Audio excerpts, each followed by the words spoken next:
మీ personal interviews మరియు వ్యాపార ప్రకటనల కొరకు ఈ నెంబర్ని సంప్రదించండి.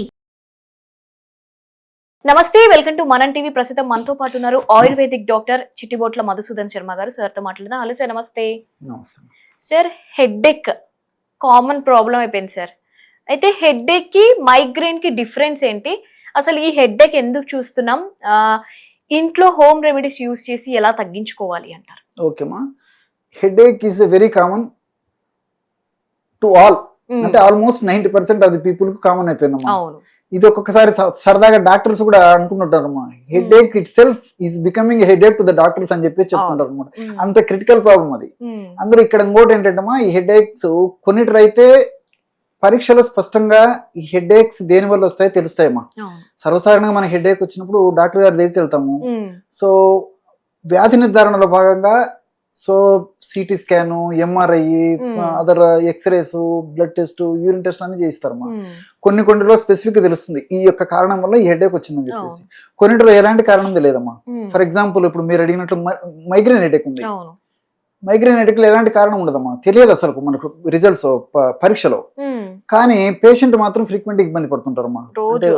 వామిటింగ్ సెన్సేషన్ రావడము, వామిట్ కావడము, తర్వాత ఈ ఎండలోకి పోతే విపరీతంగా హెడేక్ రావడము, ఆ నీడలోకి కానీ తర్వాత ఈ చీకట్లోకి వచ్చినప్పుడు హెడేక్ తగ్గడము, మానసిక ఒత్తిడి ఎక్కువ ఉన్నప్పుడు హెడేక్ రావడము, చాలా ఇబ్బంది పడుతుంటారు. ఒక్కొక్క రోజు అయితే కొంతమంది అయితే దాదాపు ఒక రోజు 2 రోజులు కూడా హెడేక్ నుంచి కోలుకోలేక ఇబ్బంది పడుతుంటారమ్మా. సో దట్ ఈస్ మైగ్రేన్ అమ్మా. మైగ్రేన్ దాదాపు ఒక 50-60% మెంబర్స్ లో ట్రెడిషనల్ వాళ్ళ పెద్దలకు ఉంటే వచ్చేటువంటి టెండెన్సీ ఉంటుందమ్మా మైగ్రేన్ హెడేక్ ఉంటుందమ్మా. అండ్ వన్ మోర్ థింగ్, ఈ లేడీస్ లో ఎక్కువ ఉంటుందమ్మా మగవాళ్ళతో పోల్చుకుంటే మైగ్రేన్ హెడేక్. సో దాన్ని పార్శ్వనొప్పి అంటారు. జనరల్ గా కొంతమంది 90% ఆఫ్ ది మైగ్రేన్ హెడేక్స్ లో హాఫే వస్తుందమ్మా పార్శ్వపు నొప్పి. వెరీ రేర్ గా మాత్రం 2 వైపులు కూడా రావచ్చు. ఇట్లాంటి మనకు పరీక్షలు ఏం తెలియవు. పాపము డాక్టర్లు కన్విన్స్ చేసినా కానీ వీళ్ళు మాత్రం పాపం భరించలేక బాధతో మందులు ఏదో వాడుకుంటుంటారు, కాలయాపన చేస్తుంటారు. కొన్ని పరీక్షలకు అయితే కొన్ని హెడేక్స్ అయితే క్లియర్ కట్ తెలుస్తుందమ్మా. అదేవిధంగా టెన్షన్ హెడేక్స్ ఉన్నాయి, వాటిలో కూడా మనకు స్పష్టంగా మనకు రిపోర్ట్స్ ఏం తెలియదమ్మా. కానీ విపరీతమైన హెడేక్స్ తో బాధపడుతుంటారు. కొన్ని మాత్రము ఈ మెదడుకు సంబంధించిన రక్తనాళాలకు సంబంధించినటువంటి సమస్యలు కానీ, తర్వాత అదర్ న్యూరలాజికల్ ప్రాబ్లమ్స్ కానీ, బ్రెయిన్ ఏదన్నా కొంచెం గడ్డలు లాంటివి ఏదైనా ఉన్నా కానీ, ఈ కంటికి సంబంధించినటువంటి సమస్యలు కానీ, చెవుకు సంబంధించినటువంటి సమస్యలు కానీ, ఇలాంటి వాటికి కొన్నిటికి మనకు క్లియర్గా తెలుస్తాయమ్మా. సో ఇది జనరల్ గా. సో హెడేక్స్ ఏవి వచ్చినప్పటికీ, ఎలాంటి హెడేక్స్ వచ్చినప్పటికీ, ఎంత తీవ్రంగా వచ్చినప్పటికీ ఇన్స్టెంట్ గా తగ్గడం ప్రధానమ్మా. సో డాక్టర్ గారి దగ్గరికి వెళ్ళేసేసి సరే రీజన్ కనుక్కొని డాక్టర్ గారు ఇచ్చినటువంటి మెడిసిన్స్ వాడుకోవాలి, కానీ ఇమ్మీడియట్ అమ్మా. సో మీరు అడిగినారు కదమ్మా హెడేక్ తగ్గడానికి రెమెడీ అని చెప్పేసి, ఎక్స్టర్నల్ అప్లికేషన్ ఒకటి చెప్తాను చూడమ్మా. మైగ్రేన్ హెడేక్ కానివ్వండి, టెన్షన్ హెడేక్ కానివ్వండి, వేరే కారణాల వల్ల అంటే ఎక్కువ మనం ఆలోచన చేయడం వచ్చేటువంటి హెడేక్ కానివ్వండి, నిద్ర లేకపోవడం వల్ల వచ్చే హెడేక్ కానివ్వండి, ఎక్కువ అలసట కావడం వల్ల వచ్చేటువంటి హెడేక్ కానివ్వండి, పోషకాహార లోపం వల్ల వచ్చేటువంటి హెడేక్ కానివ్వండి, హెడేక్ ఏదైనా వల్ల ఈ కంటి సమస్య వల్ల వచ్చేటువంటి హెడేక్ కానివ్వండి, ఇప్పుడు నేను చెప్పినటువంటి రెమెడీ చాలా ఫాస్ట్ గా పనిచేస్తుంది, ఇమ్మీడియట్ గా పనిచేస్తుంది. సో దీనికి ఏం లేదమ్మా, నల్ల నువ్వులు, బెల్లము, పాలు. నల్ల నువ్వులు అప్రాక్సిమేట్ గా ఫర్ ఎగ్జాంపుల్ ఒక స్పూన్, హాఫ్ స్పూన్ తీసుకోవాలి.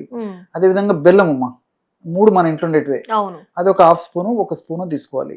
సో నల్ల నువ్వులు ఎంత తీసుకుంటారో బెల్లం కూడా ఎంత తీసుకోవాలి. రెండుని కలిపేసి మెత్తగా నూరేసి అందులో కొన్ని పాలు యాడ్ చేయాలమ్మా. యాడ్ చేసి మెత్తగా నూరేసేసి జస్ట్ లైక్ పేస్ట్ క్రీమ్ లాగా తయారవుతుంది అనమాట. ఆ క్రీమ్ తీసేసుకొని ఈ కణతలకి నుదురికి అప్లై చేశారమ్మా. సో బాగా అప్లై చేసేసి 1 గంట సేపు ఆగిన తర్వాత కడిగేశారు. సో అప్లై చేసినటువంటి విత్ ఇన్ 5 minutes లోనే మీకు ఆ ఇంపాక్ట్ కనిపిస్తుందమ్మా. ఎందుకంటారు? పెయిన్ లాగేస్తుందమ్మా. ఎందుకంటే ఈ నువ్వుల్లో లిగ్నాన్స్ అని చెప్పేసి కొన్ని ఉన్నాయమ్మా. ఈ లిగ్నాన్స్ బ్లడ్ సర్క్యులేషన్ లో హెచ్చుతగ్గులు లేకుండా చేసేసి క్లియర్ చేసేసి మంచి పోషకాంశాలను ఆ బ్రెయిన్ భాగానికి సప్లై చేసేసి నొప్పిని తగ్గించేటువంటి గుణం ఉందమ్మా.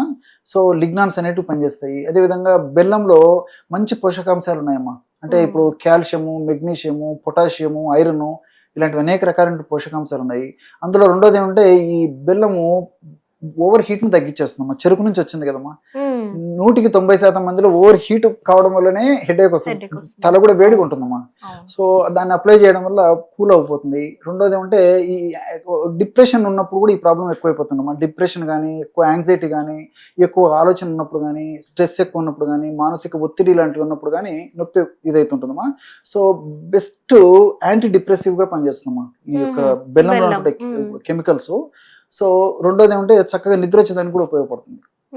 బెల్లం మనం అప్లై చేయడం వల్ల వెంటనే రాదు, కానీ దాని ఇంపాక్ట్ 24 hours ఉంటుంది. కానీ పొద్దున పూట మనం అప్లై చేసిన రాత్రికి దాని ప్రభావం చేత మంచి నిద్ర వస్తుందమ్మా. అట్లా ఇప్పుడు పాలు ఉన్నాయమ్మా, పాలల్లో ట్రిప్టోఫాన్ అని చెప్పేసి అమినో యాసిడ్ ఉంది. సో ఇది కూడా ఏం చేస్తుంటే మైండ్ కూల్ చేసేస్తుందమ్మా. నిద్ర వచ్చేదానికి ఉపయోగపడడంతో పాటు, అంటే నేను ఇంతకుముందే చెప్పాను కదమ్మా, నిద్ర వెంటనే రాదు కానీ అప్లై చేస్తేనే బ్లడ్ లో అది ఆ యొక్క ఎఫెక్ట్ పడడం వల్ల, సో మనం ఏదైనా ఉదయం సాయంత్రం అప్లై చేస్తే ఆ ప్రభావం చేత రాత్రిపూట మంచి నిద్ర పట్టడానికి ఉపయోగపడుతుంది. రెండోది ఏమంటే ఈ పాలలో ఉన్నటువంటి ఈ కాల్షియం కానీ, తర్వాత ఈ పొటాషియము, తర్వాత ఇలాంటివన్నీ మెగ్నీషియం, ఇలాంటివన్నీ కూడా ప్రత్యక్షంగా పరోక్షంగా ఈ నొప్పి తగ్గేందుకు ఉపయోగపడతామా. సో మనం సైమల్టేనియస్ గా మనం ఈ నల్ల నువ్వులు, బెల్లము, పాలు కలిపి వాడుకుంటున్నాం కాబట్టి ఈ 3 పదార్థాలు కలిపి వాడుకోవడం వల్ల బెస్ట్ పెయిన్ కిల్లర్ గా పనిచేస్తాయి, without side effects, all side benefits. So సమస్య ఎక్కువగా ఉన్నప్పుడు కావాలంటే కొన్నాళ్ళ పాటు రోజు వాడుకోవచ్చుమా. లేదు కొంతమందికి సమస్య అప్పుడప్పుడు వస్తుంటుంది, వారానికి ఒకసారి 10 రోజులు, వీక్లీ వన్స్ ఒక్కసారి అప్లై చేసుకుని 1 గంట సేపు ఆగిన తర్వాత అట్లా కడుక్కుంటుంటే ఆ సమస్య మనల్ని బాధించకుండా ఉంటుంది. మన దైనందిన జీవితంలో మనం డైలీ చేసే యాక్టివిటీస్ కి ఎలాంటి ఇబ్బంది లేకుండా ఉంటుంది. కాబట్టి ఆ సమస్యను బట్టి కొన్నాళ్ళ పాటు రోజు వాడుకోవచ్చు, లేకపోతే వారానికి ఒకసారి కానీ 10 రోజులకు ఒకసారి కానీ జస్ట్ అప్లై చేసి 1 గంట సేపు ఉన్న తర్వాత కడిగేస్తే సరిపోతుంది. ఇది హెడ్ ఎక్ కూడానా సార్, అంటే మైగ్రేన్ వాళ్ళకేనా? చెప్పాను కదమ్మా, ఏ హెడ్ ఏక్ అయినా ఇమ్మీడియట్ రిలీఫ్ వచ్చేదాని కోసం ఇది పనిచేస్తుంది. ఇప్పుడు మైగ్రేన్ కి సపరేట్ మెడిసిన్స్ ఉంటాయి, తర్వాత ఈ టెన్షన్ హెడేక్స్ సపరేట్ మెడిసిన్స్ ఉంటాయి, ఇట్లా మెదడులో ఏదైనా బ్లడ్ సర్క్యులేషన్ ఏదైనా ప్రాబ్లం ఉంటే సపరేట్ మెడిసిన్స్ ఉంటాయి, బీపీ వల్ల హెడేక్స్ వస్తుంటాయమ్మా. అవును. సో బాడీలో షుగర్ కంటెంట్ తక్కువైనప్పుడు హెడేక్స్ వస్తుంటాయి. సో డాక్టర్ గారు నిర్ధారించేసి అది ఏ రకమైన హెడేక్ అని చెప్పేసి దానికి సంబంధించిన ట్రీట్మెంట్ ఇస్తారమ్మా. సో ఇమ్మీడియట్ తగ్గేదానికి మాత్రం ఇది పనిచేస్తుంది. అయితే వీళ్ళు ఎలాంటి జాగ్రత్తలు తీసుకోవాలి అంటారు సార్ ఫుడ్ విషయంలో కానీ? జనరల్ గా ఇప్పుడు బయటకు వెళ్తారు కదా, సో ఎక్కువగా చూస్తాం కదా సన్ కి ఎక్స్పోజ్ అయితే గానీ ఇలాంటివి చూస్తాం కదా, ఎలాంటి జాగ్రత్తలు తీసుకుంటే వీళ్ళు ఏం చేయాలంటమ్మా, వీలైనంత వరకు టయానికి ఆహారం తీసుకోవడం అలవాటు చేసుకోవాలమ్మా. టైం కి ఫుడ్ వీలైనంత వరకు ఇప్పుడు మనిషి ఏమంటే నిత్య కృషి వరుడు.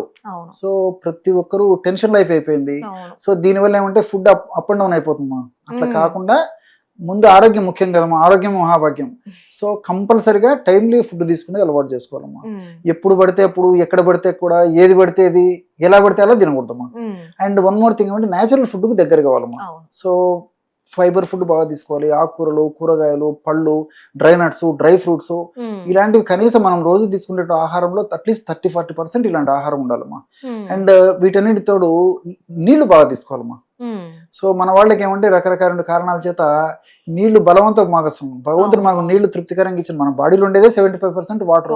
అలాంటి వాటర్ మనం తీసుకోలేకపోతున్నాం. సో నీళ్లు కనీసం ఒక 3 లీటర్స్ నుంచి 5 లీటర్స్ వరకు సీజన్ బట్టి, వయస్సును బట్టి, వృత్తిని బట్టి, వాళ్ళ యొక్క శరీర అవసరాలను బట్టి, ఇతర రుగ్మతలను బట్టి, పరిస్థితులను బట్టి అట్లీస్ట్ ఒక 3 నుంచి 4 లీటర్లు లేదా 4 లీటర్లు, మాక్సిమం 5 లీటర్స్ వరకు కూడా నీళ్లు కొద్దిగా తాగడం వల్ల కూడా హెడ్ ఏక్స్ తరచుగా ఇబ్బంది పెట్టవు. దానివల్ల ఎలాంటి ఇబ్బంది ఉండదమ్మా. Right sir, thank you.